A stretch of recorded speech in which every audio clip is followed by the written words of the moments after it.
விஜயின் படத்தை போல கண்டெய்னரில் காரில் மோதிவிட்டு தப்ப முயலும் வடமாநில கொள்ளையர்கள். நிறுத்த கூறியும் நிறுத்தாமல் பறக்கும் கண்டெய்னர். கையில் துப்பாக்கியோடு போலீசாரை மிரட்டிய கும்பல்.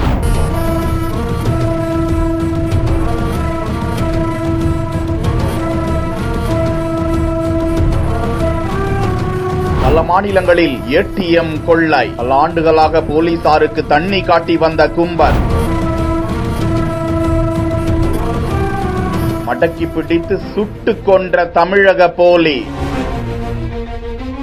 நாமக்கல் மாவட்டம் அருகே கண்டெய்னர் லாரி ஒன்று பைக் மற்றும் வாகனங்களை இடித்துவிட்டு நிற்காமல் செல்லவே, இதனைத் தொடர்ந்து போலீசார் அந்த கண்டெய்னர் லாரியை பின்தொடர்ந்து சென்றனர். தொடர்ந்து அந்த கண்டெய்னர் லாரியை போலீசார் வாகனம் நெருங்கும் போது போலீசார் வாகனத்தின் மீதும் இடித்துவிட்டு அந்த கண்டெய்னர் தொடர்ந்து பயணித்துக் கொண்டே இருக்கிறது. போலீசார் அந்த வாகனத்திற்குள் பார்த்தபோது உள்ளே இருக்கும் வடமாநில கொள்ளையர்கள் துப்பாக்கியுடன் இருக்கவே மாவட்ட போலீசார் உஷார்படுத்தப்பட்டு நெடுஞ்சாலை முழுவதும் 200க்கும் மேற்பட்ட போலீசார் குவிக்கப்பட்டனர். தொடர்ந்து அந்த கண்டெய்னரை மடக்கி பிடித்து கண்டெய்னரை திறக்க முயன்ற போது உள்ளே துப்பாக்கியுடன் கொள்ளையர்கள் சுடுவதற்கு தயாரான போது முன்னெச்சரிக்கையாக அவர்கள் மீது துப்பாக்கி சூடு நடத்தியதில் ஒருவர் சம்பவ இடத்திலேயே பலியானார். உடனிருந்தவர்களை கைது செய்த போலீசார் அவர்களிடம் விசாரணை மேற்கொண்டதில் கேரள மாநிலம் திருச்சூர் உள்ளிட்ட 3 இடங்களில் ஏடிஎம் கொள்ளையில் ஈடுபட்டவர்கள் என்பது உறுதி செய்யப்பட்டது. கண்டெய்னரில் இருந்த 5 பேர் கைது செய்யப்பட்டிருக்கிறார்கள். அந்த கண்டெய்னரில் இருந்து மொத்தமாக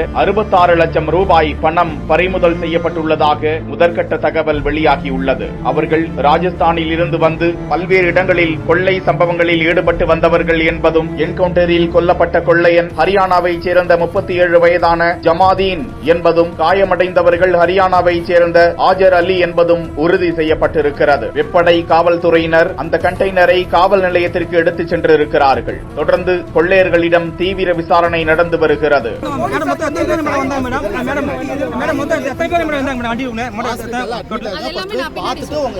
தகவல் சொல்றோம், கொஞ்சம் வெயிட் பண்ணுங்க, முழு தகவலை சொல்றோம். ஹாஸ்பிடல் போய் பார்க்காம தகவல் சொல்ல முடியும். 15 மினிட்ஸ்ல உங்களுக்கு வந்து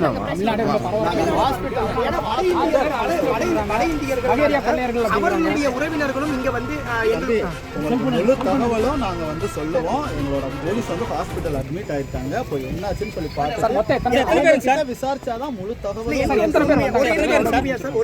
முழு தகவலையும் உங்களுக்கு ஹாஸ்பிட்டல்ல இருக்க போலீஸ் என்கொயரி பண்ணிட்டு அதுக்கப்புறமா பள்ளிப்பாளையம் நாங்க போறோம். போலீஸ் வந்து 2 பேரும் அங்க இன்ஜூரி ஆகி அட்மிட் ஆயிருக்காங்க. அவங்களுக்கு என்ன மாதிரி இது இருக்குன்னு சொல்லி பார்த்துட்டு அவங்களை விசாரிச்சுட்டு உங்களுக்கு முழு தகவல்